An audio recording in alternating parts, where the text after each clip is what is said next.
I got bat flu. I got bat flu. Switches off the TV.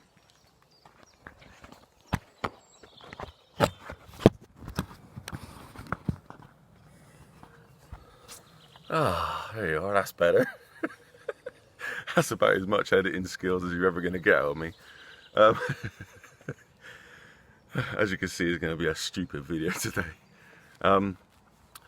Yeah, some people...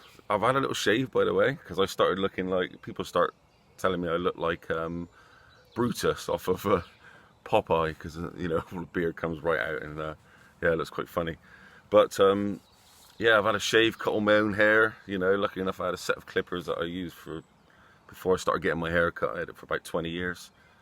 I used to cut my own hair around the back. The trickiest bit is right at the back, on the back of the neck, because not only are you going sort of upside down with the clippers and sort of trying to cut that line, but you're also, because you're moving your arm, you're creasing your neck, so it's really difficult. But yeah, anyway, all that junk aside, and this top, by the way, people have referred to me as looking like something off of Star Trek. You know, boom, come in, sir.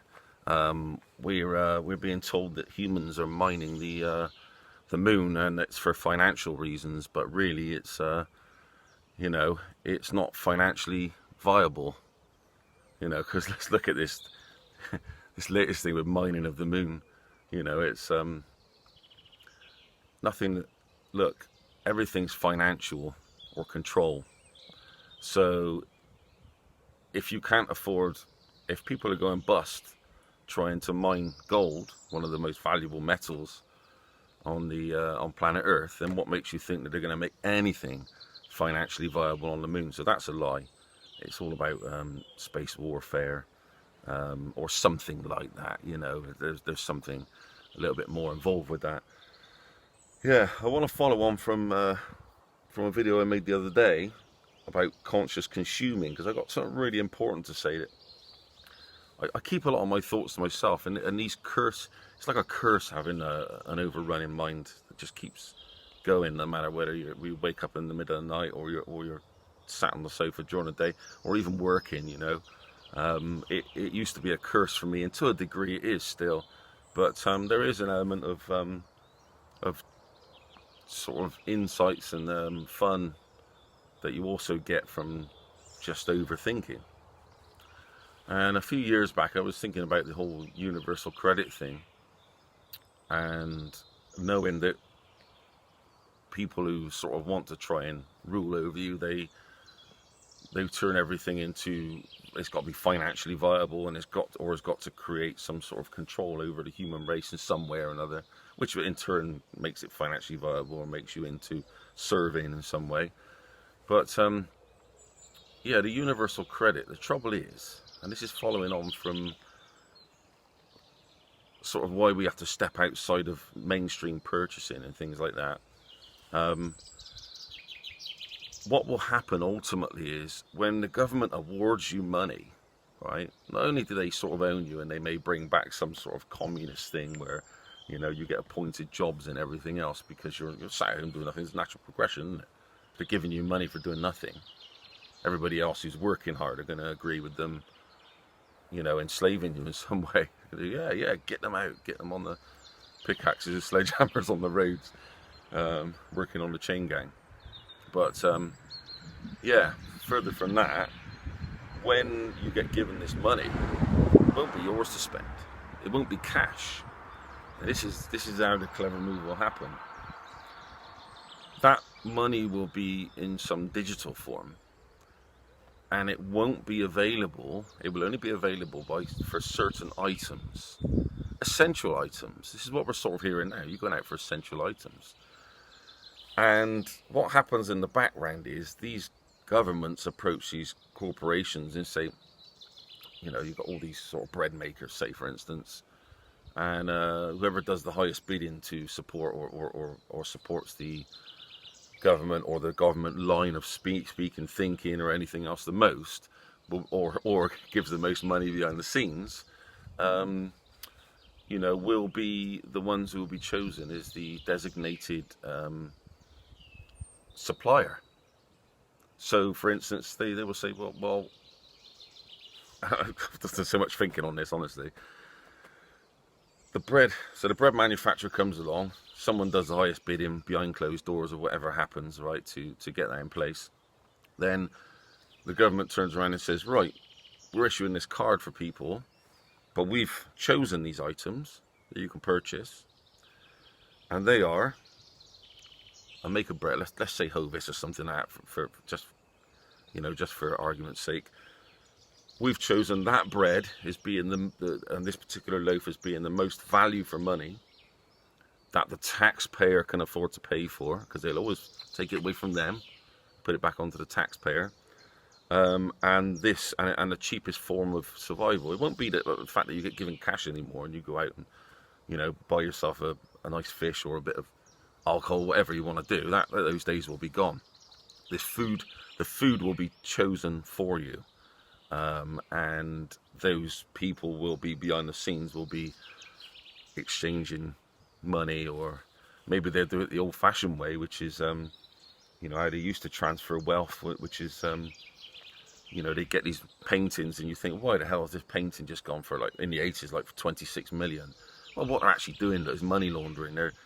They've gone to one of their friends, well, look, you've got a painting out you on your wall by some sort of artist, and they say, yeah, well, look, just put it up for auction and I'll buy it for like 26 million, all right? And that's us square then, yeah? I've paid my debt to you. Yeah, that's fine. So you get all these this is how they transfer the wealth around between them. It's like the modern art scene, or something stupid, something that seems a complete waste of money to the rest of the world. They're very clever, very clever. But yeah, so you get appointed milk types, bread types, all this sort of stuff, to make it varied. There will be gluten-free and for people with allergies. And you only get to spend your money on that, which has been pre-agreed and signed into a bill with the government. And that's the way that you control take away the independent supplier. Now you're talking mainstream. What are they dishing that bread out for? How much is it going to cost? How much is this going to cost our taxpayers? We can't be funding people just sitting at home doing nothing. We need them to only be able to purchase these items in this particular order, and this builds up the calorie count that's needed for each human, and the because you're going to be taxed by the calorie eventually anyway, and also the nutritional value that we see as being in place. So yeah, that's where we're going with that, and I think it's good to know where we're going, because then you know what the laws of engagement are when you accept any sort of payment, and where it's going in the future. Also, what I'd like to add is there's a thing going on at the moment where they're sort of sectioning off. The government is trying to section off like small businesses from big corporations. Obviously there's a disparity there, but I'm talking about in terms of how they are bailed out during this. So banks just get all the money they want and they just print it and give it out. That's essentially where money comes from. It's just printed now. We're into a printing phase where there's actually nothing at all. Been in it for years. Absolutely nothing at all backs it up. It's not really coming from the taxpayer as such, because it's just press go on a machine. And what they're trying to do is make it out like big corporations are paying like 80% of the wages for their employees, but self-employed people are going to have to be bailed out by the tax man. But ultimately, these big corporations, they don't pay any tax to start with. It's the self-employed who pay the tax, or to pay the large majority of the tax and keep the world going, sort of thing. But also, what you've got to remember is that this taxation, everything's funded by tax. Government itself and everything it appoints money to is funded by the tax, by taxing us, the average guy, or it's funded just by ultimately just printing cash. Just press a digit on a machine and a number comes up on the screen. So don't buy into this lie that suddenly, after this, in this post-apocalyptic world, they're going to put this tax, set people against the self-employed by making it out like you have to work harder, you have to pay more tax because you've got to bail out these self-employed here. And don't let them do that, because you know, ultimately it does all, including government's wages themselves, all comes from the taxpayers' money, the whole lot, right from beginning to end. So they're all on the grab. And even if these big corporations stand up and say they're independent or whatever, they're not independent at all. They're knitted in many, many different ways, you know, including not paying tax at all.